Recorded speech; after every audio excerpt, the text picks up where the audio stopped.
അങ്ങനെ 2022 ഇവിടത്തേക്ക് യാദൃശ്ചികമായി ഒരു ഓട്ടം വരികയും ഞാനൊരു ഓട്ടോ ഡ്രൈവറാണ്. തലപ്പുഴയാണ്. ഇവിടെ നിന്ന് 7-8 കിലോമീറ്റർ അപ്പുറമാണ് എൻ്റെ വീട്.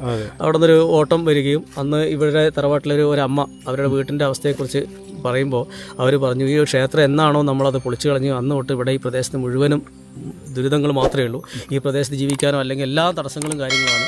അതുകൊണ്ട് ആ ക്ഷേത്രം നന്നാകാതെ എന്തൊക്കെ വിചാരിച്ചാലും നന്നാകാൻ സാധിക്കില്ല. അതുകൊണ്ട് ആ ക്ഷേത്രമാണ് ഉയർത്തിക്കൊണ്ടുവരുന്നത്. അപ്പോൾ നമ്മൾ ഇതിനു മുമ്പ് ഇവിടുത്തെ തിരുമേനി ഒരു പറഞ്ഞിരുന്നു, ഈ 6 അടി പൊക്കമുള്ള ശിവലിംഗമൊക്കെയാണ് അപൂർവങ്ങളിൽ അപൂർവമായ ശിവലിംഗമാണ്. അപ്പോൾ അത് പുനരുദ്ധരിക്കാൻ കഴിഞ്ഞെങ്കിൽ അങ്ങനെ ഞാനിത് വന്നു കണ്ടപ്പോൾ വളരെ ദയനീയമായ അവസ്ഥയിലാണ് ഈ പ്രദേശം കിടക്കുന്നത്. കാരണം പോത്തിനെയൊക്കെ കെട്ടി അതിൻ്റെ ചാണകവും മൂത്രമൊക്കെ ആയി ഈ ഭഗവാന്റെ ഇത് വിഗ്രഹമൊന്നും കാണാൻ കഴിഞ്ഞില്ല. പക്ഷേ ഇവിടെ നിന്ന് ഞാൻ തിരിച്ച് ഒരു 10 അടി നടക്കുമ്പോഴത്തേക്ക് ചുറ്റുവട്ടത്തുള്ള പല ആളുകളും എന്നെ വിളിച്ചു. അത് ഭൂമി ഒരുപാട് 5 ഏക്കർ ഭൂമിയുണ്ട്. അതിൻ്റെ ഈ പറയുന്നത് ബാലേട്ടനാണ് അതിന് മുൻകൈ എടുത്ത് നമ്മളോട് വന്ന് ഇങ്ങനെ വിവരങ്ങളൊക്കെ ധരിപ്പിച്ചു. അതിൻ്റെ അതുമായി ബന്ധപ്പെട്ടുള്ള കുറച്ച് കാര്യങ്ങളൊക്കെ നമ്മളെ എന്നെ സഹായിച്ചു.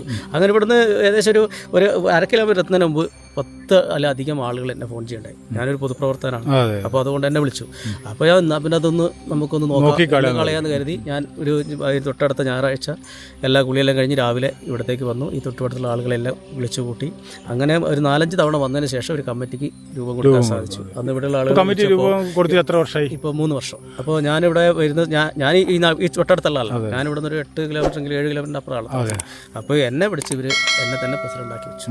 അതിനുശേഷം ഞാനിതിൻ്റെ വില്ലേജുമായി ബന്ധപ്പെട്ട് വില്ലേജിലെ രേഖകളൊക്കെ പരിശോധിച്ച് നോക്കുമ്പോൾ ഈ രേഖയിൽ 5 ഏക്കർ 5 സെൻറ്റ് ഉണ്ട്. വേറൊരാളും ഇതിൽ എഴുതില്ല. 40 ഏക്കർ 47 സെൻറ്റ് സ്ഥലമാണ് ഈ മൊത്തം ഈ ആറന്മുള മഹാദേവസ്ഥത്തിൻ്റെ ഒട്ടളവുള്ള ക്ഷേത്രമുണ്ട്. ദേവസ്വം ബോർഡ് ദേവസ്വത്തിൻ്റെ ആയിരുന്നു. ദേവസ്വം ബോർഡില്ല, ദേവസ്വത്തിൻ്റെ കീഴിലുണ്ടായിരുന്നു. അപ്പോൾ ഇതെല്ലാം നമ്മുടെ അടുത്ത് പൊന്തിക്കാൻ നമുക്ക് ദേവസ്വം വരുമോ? അത് തീർച്ചയായിട്ടും വരുമല്ലോ. വരുമാനമൊക്കെ ഇപ്പോൾ വരില്ല, കാരണം ഇപ്പോൾ 10 വയസ്സ് വരുമാനം ഇല്ലാതെ. അങ്ങനെ ഇവിടെയുള്ള തൊട്ടടുത്തുള്ള പ്രഗത്ഭരായിട്ടുള്ള ആളുകളെ കൈവശമായിരുന്നു ഈ ഭൂമി ഉണ്ടായിരുന്നത്. നമ്മൾ എന്ത് ചെയ്തു, ഈ ഭൂമിന് ഒരു 15 വർഷത്തോളമുള്ള നികുതി നമ്മൾ അടച്ച് രേഖകളൊക്കെ നമ്മൾ തയ്യാറാക്കി. അതിനുശേഷം നമ്മൾ ഈ സ്ഥലത്തിനെ തൊട്ടടുത്ത് JCB പണിയെടുക്കുന്ന സമയത്ത് നമ്മൾ പറഞ്ഞ് പണിയെടുക്കാൻ പറ്റില്ല, ക്ഷേത്രഭൂമിയാണ്. അങ്ങനെ അവരുമായി സംസാരിച്ചു. അവർ പറഞ്ഞു ഞങ്ങൾ സുപ്രീം കോടതി വരെ ഞങ്ങൾ പോയിട്ടാണ് കേസ് നടത്തും, വിട്ടുതരില്ല. അവർ പറഞ്ഞ് വിട്ടുതരില്ല. അവർക്ക് വലിയ സാമ്പത്തികമുള്ള ആളുകളാണ്. നമ്മൾ പറഞ്ഞു ഒരു പോലീസ് സ്റ്റേഷനിൽ പോലും ഞങ്ങൾക്ക് പരാതി കൊണ്ട് പോകില്ല, കാരണം പോകാനുള്ള സാമ്പത്തികം ഞങ്ങൾ എടുത്തില്ല. അതുകൊണ്ട് ഞങ്ങൾ ഇത് കയറി പിടിക്കും. ഇത് അമ്പലത്തിന് നിത്യചെലവിന് വെച്ചതാണ്. അതുകൊണ്ട് യാതൊരുവിധ കാരണവശാലും ഇത് വിട്ടുതരുന്ന വിഷയമില്ല. ഞങ്ങൾ ഇവിടുത്തെ നിങ്ങളെ പള്ളിയിൽ അച്ഛനുമായിട്ട് മാത്രം സംസാരിക്കും. അച്ഛനോട് കാര്യങ്ങൾ പറഞ്ഞതിന് ശേഷം ഞങ്ങൾ കയറി പിടിക്കുന്നൊരു അവസ്ഥ വന്നു. അങ്ങനെ വന്നു കഴിഞ്ഞപ്പോൾ അവരോട് നിങ്ങൾക്ക് രേഖയുണ്ട്, നമ്മൾ എല്ലാ രേഖയുണ്ട് നമ്മുടെ കയ്യിൽ പറഞ്ഞു. പക്ഷേ ഇതിൻ്റെ രേഖകളും കാര്യങ്ങളൊക്കെ വന്ന. പക്ഷേ അത് നമുക്ക് ഭഗവാനോട് പറഞ്ഞ പാട്ടത്തിന് കൊടുത്ത ഒരു 5 അല്ല, മുമ്പ് കാലങ്ങളിൽ കയ്യേറിയതാണ്. അവർ കയ്യേറി അവരെന്നോട് ചോദിച്ചത് എങ്ങനെയാണ് ഞങ്ങളെ പറഞ്ഞ അങ്ങനെയാണ് പാട്ടത്തിന് കൊടുത്തെന്നാ പറയുന്നത്. പാട്ടത്തിന് വാങ്ങിയതാണ്. ഇല്ല, പാട്ടല്ല. അവർ പറഞ്ഞ ആള് പാട്ടത്തിന് വാങ്ങിയല്ല. നികുതി അടയ്ക്കാൻ തുടങ്ങി. അവർ അതിൻ്റെ എല്ലാ രേഖകളും അവരുടെ കൈവശം. ഈ 5 ഏക്കർ 5 സെന്റിന് വേറെ ആരും നികുതി അടയ്ക്കാനോ കയറിയിട്ടില്ല. അതിനുശേഷം നമ്മൾ ഇപ്പോഴും നികുതി അടച്ചു വരുന്നു. ഇപ്പൊ നിങ്ങൾ ഇനി എന്താ ഉദ്ദേശം? അത് ഇനിയിപ്പോൾ ഈ ക്ഷേത്രം പഴയ രൂപത്തിലാക്കാൻ ഞങ്ങൾക്ക് കഴിയില്ല, എങ്കിലും എത്രത്തോളം മനോഹരമാക്കാൻ പറ്റുമോ.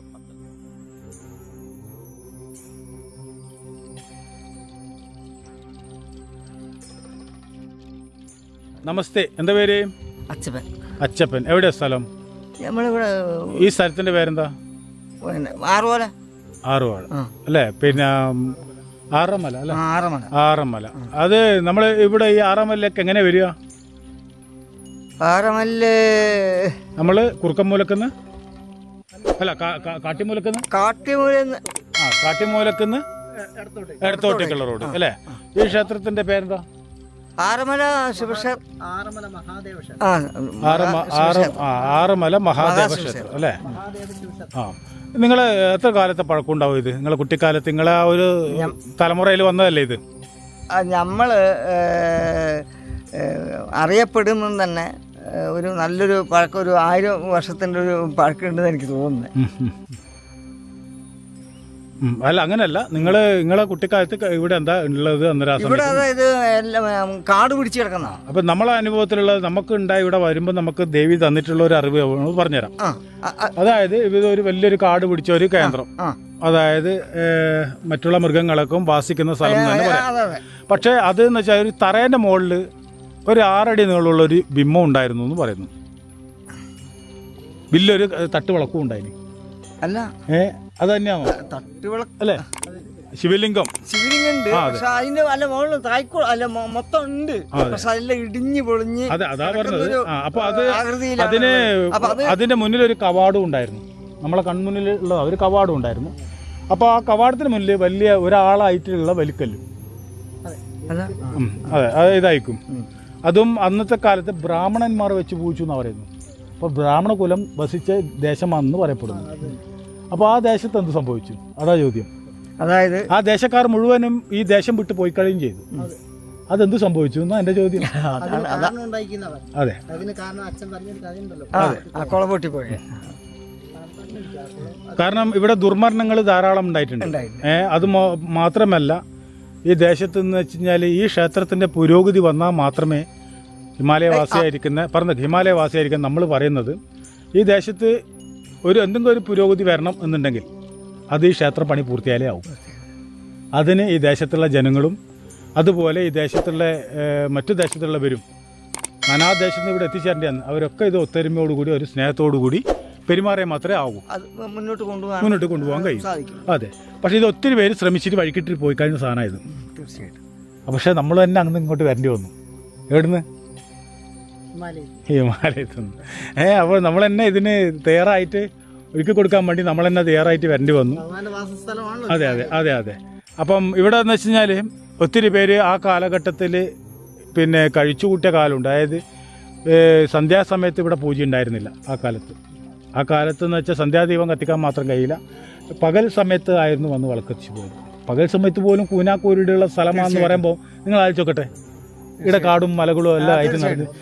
അതെ, കാരണം ഇതിൻ്റെ 7 അയലത്ത് ഒരു വീടോ കാര്യങ്ങളോ ഒന്നും ഉണ്ടായിരുന്നില്ല ആ കാലത്ത്. വളരെ ദൂരെയാണ് ഈ പറഞ്ഞ പിന്നെ ഇല്ലം പോത്ത വീടും കാര്യങ്ങളും ഉണ്ടായത്. അത്രയും ദൂരമാണെന്നാണ് പറയപ്പെടുന്നത്. പക്ഷേ ഇവിടെ കാലി മേയ്ക്കാൻ വന്ന കൂട്ടറാണ് ആദ്യം ഇതിൻ്റെ ഉള്ളിൽ ഇങ്ങനെ സാധനം ഉണ്ടെന്ന് പിൽക്കാലത്ത് കാണുന്നത്. മനസ്സിലായ? അതാണ് ഭഗവാൻ നമുക്ക് ഇവിടുന്ന് പറഞ്ഞു തന്നിട്ട് നമ്മളിവിടെ വന്ന് ഇവിടെ നിൽക്കുമ്പോൾ തന്നെ അതെ നമ്മൾ ഭഗവാൻ പറഞ്ഞു. പക്ഷേ ഒത്തിരി നല്ലൊരു മനുഷ്യന്മാരെ കൈമ കിട്ടിയതുകൊണ്ട് ഇപ്പോൾ രണ്ടാമതും ഭഗവാൻ പുനർജീവിക്കാൻ വേണ്ടി പോവുക. കാരണം ഭഗവാൻ ശരീരം എടുക്കാനാണ് പോകുന്നത്. ആ ശരീരം എടുക്കണ്ടെങ്കിൽ അത് കുറച്ച് നമ്മൾ കഷ്ടപ്പെടേണ്ടി വരും. രണ്ടാളെ പേരും പറയുന്നു. രാമേന്ദ്രൻ. എവിടെയാണ് സ്ഥലം? ഇവിടെ തന്നെ. ജനിച്ചതെല്ലാം ഇവിടെ തന്നെയാണ്. അപ്പോൾ നിങ്ങളുടെ കുട്ടിക്കാലത്തെ കഥ നമ്മൾ ചോദിക്കേണ്ട ആവശ്യമില്ലല്ലോ. ആന ഇറങ്ങി വരുന്ന സ്ഥലം എന്നെല്ലാം പറഞ്ഞിട്ടുണ്ട്. പക്ഷേ അത് ഇപ്പോൾ ഉണ്ടോയെന്ന് എനിക്കറിയില്ല. പണ്ട് കാലത്തുണ്ടായിരുന്നു. ആനയും കാട്ടിയും പുലിയും മാനും എല്ലാം വരുന്നതാണ്. കുരങ്ങുണ്ടല്ലേ? ഇല്ല, അതെല്ലാം വരും. എന്ന് വെച്ചാൽ എല്ലാ ജീവികളും കഴിഞ്ഞ് വാങ്ങിയിട്ടുണ്ടെങ്കിൽ അതാ പറഞ്ഞ എല്ലാ ജീവികളും മാത്രമല്ല, മനുഷ്യന്മാരും പാഞ്ഞു, ഹിന്ദുക്കളും പാഞ്ഞു, കുറേ ഹിന്ദുക്കൾ പാഞ്ഞു. ഇപ്പം ഏതോല്ലോ മാർവാടികൾ വന്ന് ഇവിടെ നമ്മുടെ സ്ഥലം കയറി പിടിച്ചിട്ട് നിൽക്കുവാന്ന് ചെയ്യും. അത് സത്യമാണ് അല്ലേ? ഇപ്പം മറ്റുള്ള നമ്മളിപ്പോ ഈ സ്ഥലങ്ങൾ തേച്ചും ഈ ചുരുങ്ങിയ സ്ഥലം മാത്രമേ ഉണ്ടായിരുന്നുള്ളൂ. പക്ഷെ ഭഗവാന്റെ കണ്ണത്താ ദൂരത്ത് സ്ഥലമുണ്ട്. എന്റെ സ്ഥലം കണ്ണത്താ ദൂരത്തുള്ള സ്ഥലം ഇവിടെ പോയിന്ന് എന്റെ ചോദ്യം. ഭഗവാൻ അറിയാലോ, ഭഗവാൻ ഇവിടെ തന്നെ. അതെ, അതുകൊണ്ടാണ് നമ്മൾ പറയുന്നത് നമ്മളെ കണ്ണത്താ ദൂരത്തുള്ള സ്ഥലം ഉണ്ടായിരുന്നു. ആ സ്ഥലം നെൽപ്പാടും ഉണ്ടായിരുന്നു. നമുക്ക് അവിടുന്ന് കുന്നുപോലെ അവിടുന്ന് മൂറിയിട്ട് ഇവിടെ കൊണ്ടുത്തിട്ടുണ്ടായിരുന്നു. അതെ, ഈ ഇതിന് തൊട്ട് താഴെ ഇരിക്കുന്ന വയൽ ഇപ്പം സ്വാമി കയറി വന്നിരിക്കുന്ന ഭാഗത്ത് കാണുന്ന സ്ഥലം തേച്ച് ഈ ഭഗവാന്റെ. പക്ഷെ അത് അന്യ ആൾക്കാരെ കയ്യിലേക്ക് എത്തിച്ചേർന്നു. അതാണ് ഇപ്പം കുഴപ്പം. എന്താ വെച്ച് കഴിഞ്ഞാൽ അത് നമുക്ക് വല്ലാതെ വിഷമം ഉണ്ടാക്കിയിട്ടുണ്ട്. കാരണം നമ്മുടെ സ്ഥലം നമുക്ക് തന്നെ തിരിച്ചു തന്നേ മതിയാവും. അതങ്ങനെയാണ്. നമ്മൾ വരൂലെന്ന് കേൾക്കുന്നത് വെറുതെ. അതെ അതെ അതെ. പിന്നീട് അതെന്ന് വെച്ചാൽ ഒത്തിരി നല്ല മനുഷ്യന്മാരെ പരിശ്രമം അവർ എന്താ പറയുക പോരാട്ടത്തിൽ കൂടി നിയമ പോരാട്ടത്തിൽ കൂടി കയ്യേറി പിടിച്ചു കൊണ്ടുപോകുന്ന സാധനങ്ങളായിട്ട് നമുക്കിവിടെ വന്നപ്പോൾ നമുക്ക് തോന്നി. ഇത് നമുക്കാരും പറഞ്ഞു കഥകളല്ല. നമുക്ക് കാരണം ഒരു ഈ ക്ഷേത്രത്തിന് വേണ്ടിയിരിക്കുന്ന വേണ്ടി വാങ്ങിച്ചിരിക്കുന്ന ഭൂമി ആ കാണുന്ന ആ മല തേച്ചു അത് ഭൂമിയാണ്. കാരണം നമ്മുടെ വലിയ കാരണം ഈ അമ്പലത്തിന്റെ ആവശ്യത്തിന് വേണ്ടിയിട്ട് പിന്നെ നമ്മുടെ ആനയും ഉത്സവങ്ങളൊക്കെ കഴിഞ്ഞിട്ട് ഇതെന്ന് വെച്ചാല് ഇവിടെ പറഞ്ഞെന്ന് വെച്ച് കഴിഞ്ഞാല് ഇവിടെ മൃഗങ്ങൾ വസിച്ചിട്ടുണ്ട്, ഇല്ലാന്നും പറയണ്ട. പിന്നെ അത് മാത്രമല്ല, മഹാദേവൻ മാത്രമല്ല ഇവിടെ ഉണ്ടായിരുന്നത്, നാഗരാജാവും ഉണ്ടായിരുന്നു. അതുപോലെ തന്നെ അത് മാത്രമല്ല നന്ദിയും ഉണ്ടായിരുന്നു. പക്ഷേ ഭഗവാന്റെ കുറച്ച് സാധനങ്ങളുണ്ട്. ഇതിൻ്റെ അടുത്തിടെ ഒരു കുളവും ഉണ്ടായിരുന്നു, അതും ഒക്കെ മൂടിയിട്ടാണുള്ളത്. അപ്പം അതിൽ കുറച്ച് സാധനങ്ങളെല്ലാം കൊണ്ടുപോയിട്ടുണ്ടായിരുന്നു. അപ്പം ഇതിൻ്റെ ഉള്ളിൽ ആ സമയത്തുള്ള ബുദ്ധിയില്ലാതെ കുറേ വിഡ്ഢികൾ കൊണ്ടുപോയി ചെയ്ത് വെച്ച പണിയാണ്. അല്ലാണ്ട് നിങ്ങൾ ടിപ്പുവിൻ്റെ കാലം കൊണ്ടിടൊന്നും വേണ്ട. ഇല്ല, ടിപ്പുവിന്റെ ഇതിൽ വന്നിട്ടില്ല. ഇവിടെ ടിപ്പു കാണേണ്ട സമയത്ത്, ടിപ്പു ഉള്ള കാലത്ത് ടിപ്പു കാണേണ്ട രീതിയിലല്ല ഇതുണ്ടായത്. ആ കാലത്തും കാട്ടിൻ്റെ ഉള്ളിലുള്ള ആരും കാണില്ല. കാരണം എന്ന് വെച്ചാൽ ഭഗവാൻ ആ സമയത്ത് കാട്ടിൻ്റെ ഉള്ളില് പേടിച്ചിരുന്നല്ല, മുനീശ്വരനായിട്ടിരുന്നു എന്നാണ് പറയുന്നത്. തപസ്സിലായിപ്പോയി. അതുകൊണ്ടാണ് ഇങ്ങോട്ട് ആർക്കും ഒന്നും കാണാൻ പറ്റാതായത്. മനസ്സിലായോ? നമ്മളിപ്പം ഒരാൾ നമുക്ക് പറഞ്ഞു തന്നിട്ടല്ലല്ലോ നമ്മൾ ഈ പറയുന്നത്, അല്ലേ? നിങ്ങളിപ്പോൾ സാക്ഷികളാണ്. അപ്പം നമ്മൾ ആദ്യമായിട്ടാണ് ഈ ദേശത്ത് വരുന്നത്. നമുക്ക് ഇവിടുത്തെ ദേശവാസികളെയോ ഇവിടുത്തെ ആൾക്കാരോ ഒന്നും നമുക്കറിയില്ല. പക്ഷേ ഭഗവാൻ എന്തോ കുറച്ച് പേരെ കാവലായിട്ട് ഇവിടെ നിർത്തിയിട്ടുണ്ട്, ഭഗവാനെ സേവിക്കാനും സംരക്ഷിക്കാനും. അപ്പം അതിൻ്റെ സമയം തുടക്കം കുറിക്കാൻ തുടങ്ങിയെന്നും ഇപ്പം നമ്മളെ അങ്ങനെ ഇങ്ങോട്ട് കൂട്ടിക്കൊണ്ടുവന്നിരിക്കുക. നമ്മളിപ്പോൾ വയനാട് മണ്ണിലേക്ക് ചവിട്ടാനൊരു കാരണമുണ്ട്. നമ്മൾ ശരിക്കും പറഞ്ഞാൽ ഇത് നമ്മുടെ തൃശ്ശൂരം തന്നെയാണ്, തൃക്കണ്ണാണ്, മൂന്നാം കണ്ണാണ് അല്ലേ, ലോകം മുഴുവൻ കാണിച്ചു കൊടുക്കല്ലേ. അതാണ്. അപ്പം എല്ലാവരും കാണുമ്പോൾ നമ്മൾ ഒരു ക്യാമറ എടുത്ത് തൂക്കി വരുന്നേ കാണും. പക്ഷെ നമ്മളതല്ല, നമ്മളെ കയ്യിൽ തൃശ്ശൂരും ഉണ്ട്. തൃശ്ശൂരിലെ കാര്യമായിട്ട് തന്നെ അങ്ങനെ ഇങ്ങോട്ട് വന്നിട്ടുണ്ട്. അത് ഒറിജിനൽ നല്ല ക്ലിയർ കൂടി കാണിച്ചാൽ ഇവിടെ അതെ അതാ പറഞ്ഞേ, കൊട്ടാര തുല്യമായിരിക്കുന്ന ക്ഷേത്രം എന്നാ പറഞ്ഞേ. പക്ഷെ ഭഗവാൻ ഒരു തറയമ്പലായിരുന്നു ഉണ്ടായത് അല്ലേ, അങ്ങനല്ല ഉണ്ടായത്. പിന്നെ ആ ക്ഷേത്രം അങ്ങനെ തറക്കപ്പെട്ടു, അങ്ങനെ നശിച്ചുപോയി. എല്ലാവരും ഇത് ഇട്ടിട്ട് ഉപേക്ഷിച്ച് കീഞ്ഞ് പാഞ്ഞാളിനെന്നാണ് പറയുന്നത്. ഇവിടെ ഉപേക്ഷിച്ചിട്ട് എല്ലാവരും ദേശം വിട്ടു പോയി കഴിഞ്ഞു കുറേ പേര്. അത് ഇവരുടെ കാലമല്ല, ഇവരുടെ അച്ഛൻ്റെ കാലഘട്ടത്തിൽ നമുക്കിവിടെ സ്വർണ്ണപ്രശ്നം നടന്നിരുന്നു. അതിന്റെ ചരിത്രം എന്ന് വെച്ചാൽ നമ്മൾ സ്വർണ്ണപ്രശ്നം ഒരു 20 വർഷങ്ങൾക്ക് മുമ്പേ സ്വർണ്ണപ്രശ്നം നടന്നു. അപ്പൊ അന്ന് സ്വർണ്ണപ്രശ്നം 3 ദിവസം ഉണ്ടായിരുന്നു. സാർത്ത് വീട്ടിലെ അത് കൊണ്ടുവരാം. അപ്പം സ്വർണ്ണപ്രശ്നം നടക്കുന്ന സമയത്ത് 3-ാമത്തെ ദിവസം സ്വർണ്ണപ്രശ്നം നടന്നുകൊണ്ടിരിക്കുന്ന സമയത്ത് രാവിലെ 5 മണിക്ക് നട തുറക്കാൻ വരുന്ന മാധവൻ തിരുമേനി ഇടയാറുള്ള ആ തിരുമേനി നട തുറക്കുന്ന സമയത്ത് കണ്ടിരിക്കുന്ന ഒരു ഭാവം എന്ന് വെച്ച് കഴിഞ്ഞാൽ അത് ഭഗവാന്റെ ചന്ദ്രകല അവിടെ ശരിക്കും തെളിഞ്ഞ്. ഞാൻ നിങ്ങളോട് ഒരേ കാര്യം പറഞ്ഞുള്ളൂ, നമുക്ക് വെള്ളി ചന്ദ്രകല ഉണ്ടായിരുന്നു, മറ്റുള്ള നമ്മളെ വലിയ വളക്കുണ്ടായിരുന്നു. ഓരോന്ന് എണ്ണി പറഞ്ഞാൽ എന്തൊക്കെ പോയിട്ടുണ്ടെന്ന്. അതെ അതല്ല നമ്മളെ ഇതിലുണ്ടായതാ പറഞ്ഞത്. പിന്നെ വെള്ളിന്റെ നാഗവും ഉണ്ടായിരുന്നു. വെള്ളിന്റെ നാഗം ചെറിയൊരു കുഞ്ഞു നാഗം കൂടി ഇരിപ്പുണ്ട്. വെള്ളിന്റെ അത് ഒരു ഭക്തൻ സമർപ്പിച്ചതാണ്, അതൊന്നല്ല, അതല്ലാതെ കാര്യമുണ്ട്. പിന്നെ അതുപോലെ തന്നെ വെള്ളി പാത്രങ്ങൾ ഉണ്ടായിരുന്നു. പക്ഷെ അതൊന്നും നമുക്ക് കാണാൻ കഴിഞ്ഞിട്ടില്ല. നമ്മുടെ ചരിത്രത്തിൽ നമ്മളത് ഒത്തിരി സാധനങ്ങൾ ഇവിടുന്ന് ഞാൻ പറയാം, ഒത്തിരി സാധനം മണിയും സാധനങ്ങളും അതൊന്നും നിങ്ങളെ കൈമില്ല. അപ്പൊ അതിലൂടെ പോയി ഇവിടെ പൂജ നടന്ന സ്ഥലമല്ലേ, അതിലൂടെ പോയി അതാ ചോദ്യം, അതോടെ പോയി. അപ്പൊ നമുക്ക് ചെയ്ത സാധനം ഇപ്പൊ നിങ്ങളെ ഷർട്ട് മുണ്ട് നിങ്ങൾക്ക് ഓർമ്മയുണ്ടോ? ഇല്ലേ? നിങ്ങൾ കഴിക്കുന്ന പാത്രം നിങ്ങൾക്ക് അറിയില്ലേ? അതുപോലെ തന്നെ നമ്മൾ ഭക്ഷിക്കുന്ന പാത്രം നമുക്കറിയാം. നമ്മളെ സാധനം പോയിന്ന ചോദ്യം നമ്മൾ അതെ നമ്മൾ നമ്മളെ സാധനം നമുക്ക് അത് നമ്മളെ ഏത് പാത്രത്തിലാണ് കഴിച്ചതെന്ന് നമുക്കറിയാം. നമുക്ക് വെള്ളി പാത്രത്തിലാണ് തന്നിരുന്നത്. പഴയ കാലഘട്ടത്തിൽ ആൾക്കാരുണ്ടെങ്കിൽ അത് പറയണം. ഇതിപ്പം ഇനിയിപ്പം വരാൻ വേണ്ടി പോകുന്നത്, ഇനിയിപ്പോൾ അത് കഴിഞ്ഞത് ഇനിയിപ്പം 10 കാര്യമില്ലല്ലോ. നമുക്ക് ഇനി വരാൻ പോകുന്നത് ആദ്യമുള്ളതിനേക്കാളും വലുതായി മാറും. അത് നിങ്ങളെ കാലഘട്ടത്തിൽ തന്നെ സംഭവിക്കണം. അപ്പം അത് നിങ്ങൾ ഒരു നിസ്വാർത്ഥതയോടുകൂടി, കാരണം ഒരു സ്വാർത്ഥതയോടുകൂടിയാണെന്ന് ഞാൻ ഒരിക്കലും ഇടവരില്ല. നിങ്ങൾ ഒരു പ്രതിഫലത്തിന് വേണ്ടിയിട്ടും അല്ല ചെയ്യുന്നത്. ഈ ദേശം രക്ഷപ്പെടണം, നമ്മളും രക്ഷപ്പെടണം. പൂർവികന്മാരുടെ കയ്യിൽ നിന്ന് വിട്ടുപോയ അത് തിരികെ പിടിക്കണം. അത് മാത്രമേ ആഗ്രഹം ഉണ്ടായിട്ടുള്ളൂ അല്ലേ? അപ്പൊ അതാ പിടിച്ചോണ്ടിരിക്കുന്നത്. പക്ഷെ ഇപ്പോഴും പിടിച്ചെയ്യുന്ന ഭയന്നുകൊണ്ടാണ് ചെയ്യുന്നത്. എന്തിനാ ഭയക്കുന്നത്? നമുക്ക് ഭയമില്ല, ഭയം അല്ല. അത് ദേവി മഹാദേവൻ ഇവിടുന്ന് നമുക്ക് പറഞ്ഞു തരുന്നത് വെച്ച് കഴിഞ്ഞാല്, ഓർക്ക് ഇപ്പം പിരിവിനിറങ്ങുമ്പോൾ കിട്ടുമോ തരുമോ, നമ്മളുടെ കുറച്ച് ആൾക്കാരല്ലേ ഉള്ളൂ, മറ്റുള്ള കൂട്ടർ തരുമോ എന്നുള്ള ഒരു പേടി. അല്ല, അത് നമുക്ക് തീർച്ചയായിട്ടും മനസ്സിലുണ്ട്. അതെന്താ സംഭവം നമുക്ക് പൂർത്തിയാക്കാൻ പറ്റുമോ, ഇത് വൈക്കായി പോകുന്ന ഒരു പേടി. അതിന്റെ ഭയത്തിന്റെ കാരണം എന്താ വെച്ചാൽ, അപ്പൊ ആ ഭയം വേണ്ടാന്ന് പറയാനാണ് ഞാൻ വന്നിട്ടുള്ളത്. അല്ല ഭഗവാൻ, അതുകൊണ്ട് ഞങ്ങളുടെ അനുഭവം പറയാലോ. ഞങ്ങൾക്ക് ഭയം എങ്ങനെ ഉണ്ടായെന്നുള്ള അനുഭവം സ്വാമിക്കുന്ന ആ അനുഭവം എന്താണെന്ന് വെച്ചാൽ, ഞങ്ങൾ ഫസ്റ്റ് പിരിവിന് ഈ കാണുന്ന അത്രയും ഭാവമാവുന്നതിന് വേണ്ടിയിട്ട് ഞങ്ങൾ പിരിവിന് പോയി. ആ പിരിവിന് പോയ സമയത്ത് നമ്മളെ കാണുമ്പോൾ നമ്മൾ പിരിവിന് കയറി ചെല്ലുന്ന വീടുകൾ. പക്ഷേ ഇതിപ്പോ സത്യത്തിൽ എന്ന് വെച്ചാൽ ഒരു ക്ഷേത്രം മുഴുവൻ എടുക്കേണ്ട പൈസ അതിന് മുകളിൽ ചെലവായി. അയ്യോ അല്ലേ? ഒരു ക്ഷേത്രം അത് മാത്രല്ല, അത് നെഞ്ഞിട്ടടിച്ചിട്ട് ഇപ്പൊ തറവരായിട്ടില്ല. നെഞ്ഞിട്ടടിക്കാന്ന് പറഞ്ഞാൽ മനസ്സിലായില്ല, ആയിട്ടില്ല. അപ്പൊ എന്ത് ചെയ്യും? അപ്പൊ അതാ ചോദ്യം. അതെന്ന് വെച്ചാല് ഇനി അങ്ങോട്ട് ഉരുട്ടിട്ട് പോയി കഴിഞ്ഞാൽ ബൈക്കുന്ന ഇപ്പം ഉള്ള ആൾക്കാരുടെ മലയാളം ബാക്കോട്ട് വെക്കോട്ട് വരും. അല്ല, ഇപ്പൊ ഞാനിപ്പോ ഒരു അനുഭവം പറയട്ടെ. ഞാൻ നമ്മുടെ എൻ്റെ അറിവിൽ ഞാൻ ഏകദേശം തമിഴ്നാടും കർണാടകയും ഏകദേശം ക്ഷേത്ര ദർശനത്തിനായിട്ട് പോയിട്ടുള്ള ഒരാളെന്ന നിലയിൽ ഞാൻ കണ്ട അനുഭവത്തോടു കൂടി നമ്മുടെ രാജ്യത്ത് തന്നെ ഇങ്ങനൊരു ക്ഷേത്രം ഇതേപോലെ ഒരു അവസ്ഥയിൽ ഇതെന്ന് വെച്ച് കഴിഞ്ഞാൽ പൊന്തി വന്നു കഴിഞ്ഞാൽ 4 മൂലകളും നിങ്ങൾ കാണേണ്ട ഒരു സീനായിരിക്കും. കാരണം 4 മൂലക്കും അത് കാണ്ടേക്കും. നാഗമുണ്ടായിരുന്നു എന്ന് പറയുന്നുണ്ട്. ഈ ഏരിയയിലൂടെ അങ്ങനെ നാഗമുണ്ടായിരുന്നു മുമ്പിട്ട്. വർഷക്കാരൻ പറഞ്ഞ ഏത് ഭാഗത്ത് ഉണ്ടായിരുന്നു? നാഗമുണ്ടായിരുന്നു. കന്നുകാലികളുണ്ടായിരുന്നു. അയ്യോ കന്നുകാലികളുള്ളത് നമ്മുടെ തറവാട്ടിലല്ലേ? ഇഷ്ടംപോലെ ഭഗവാന് പാല് കറന്ന് കൊടുത്ത് അഭിഷേകം ചെയ്തിട്ടുണ്ട്. അപ്പൊ നമ്മുടെ തറവാട്ടില് 6 തൊഴുത്ത് കാലിയുള്ള സ്ഥലമാണ് നമ്മൾ. കാരണം എന്ന് വെച്ചാല് ഹരിനാരായണന്മാർ വസിച്ചു എന്നാ പറഞ്ഞത്. ഇതിന് ഉത്തരം വേണമല്ലോ. കാരണം വെച്ചാല് ഗോക്കളെ മേയിച്ചും കളിച്ചും നടന്ന് രണ്ടാളും ഇവിടെ നടന്നത്. ആര്? മഹാദേവനും നാരായണനും ഗോക്കളെയും മേയിച്ചിട്ട് കളിച്ചു നടന്ന സ്ഥലമായിരുന്നു. അല്ല അങ്ങനെ വേറെ കാര്യമുണ്ട്. ഈ കന്നുകാലികളെ നമ്മളെ തറവാട് അത് നമ്മളെ വേറൊരു രൂപത്തിലുണ്ട് അവിടെ. അതിന്റെ വേറെ അവിടെ ഉണ്ട്, തറവാട്ടിലുണ്ട്. അതുകൊണ്ടാ പറഞ്ഞത്. അതുണ്ട്, താഴെയുണ്ട്, തറവാട്ടിലുണ്ട്. ഇപ്പൊ നമ്മളിപ്പോ ഇവിടെ വന്നപ്പോ നമുക്ക് ഇപ്പൊ നിങ്ങൾക്ക് പേരെന്താ പറഞ്ഞ? എന്റെ പേര് ബാലൻ. നിങ്ങളതോ? രണ്ടാളോടും പറയാന്ന് നമ്മൾ ഈ ദേശത്ത് അതേരി മണ്ണ് ചവിട്ടുന്ന അല്ലേ?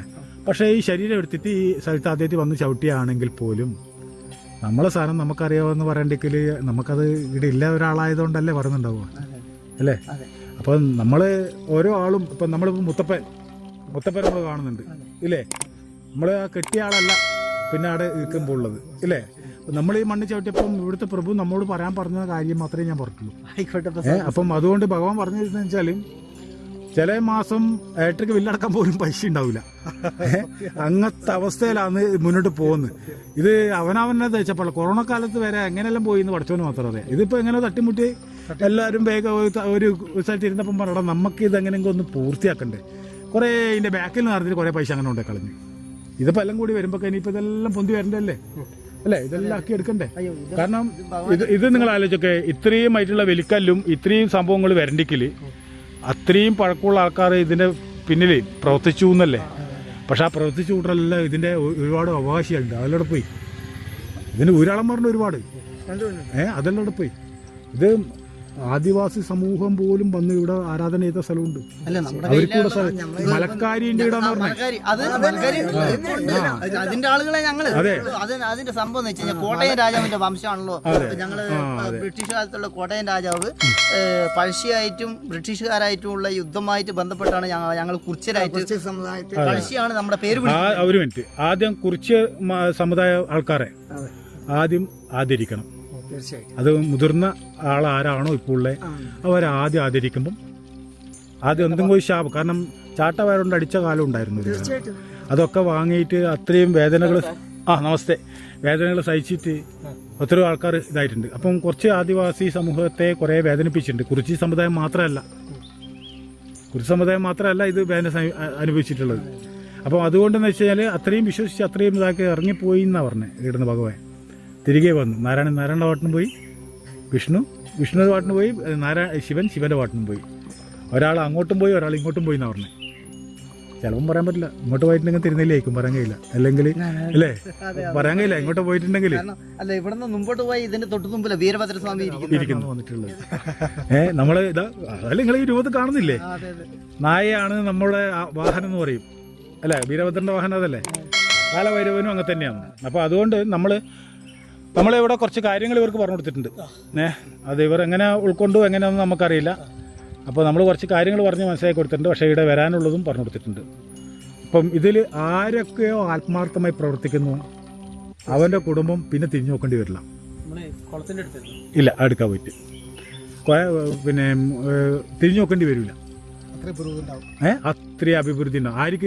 ആരൊക്കെ ഇതിൽ പ്രവർത്തിച്ചോ എൻ്റെ വാക്കിത തെളിവ് സഹിത നോക്കി നിന്നിട്ട് ഭഗവാനൊന്ന് ആയി കിട്ടിയാൽ മതിയെന്ന് പറയുന്ന ആരൊക്കെ ഉണ്ടോ അവരൊക്കെ ഇതിൽ രക്ഷയിൽ മുന്നിലുണ്ടാവും. 1000 പുതിയ ക്ഷേത്രങ്ങൾ ഉണ്ടാക്കുന്നതിനേക്കാൾ ഫലമാണ് ഒരു ചെറിയ ക്ഷേത്രം പുനർനിർമ്മാണം. 1000 ക്ഷേത്രങ്ങൾ നശിച്ചുപോയി തകർന്നുപോയ ക്ഷേത്രങ്ങളെ അല്ല 1000 പുതിയ ക്ഷേത്രങ്ങൾ ഉണ്ടാക്കുന്നേക്കാളും കൂടുതൽ നശിച്ചുപോയ പുതിയ ക്ഷേത്രം തിരികെ.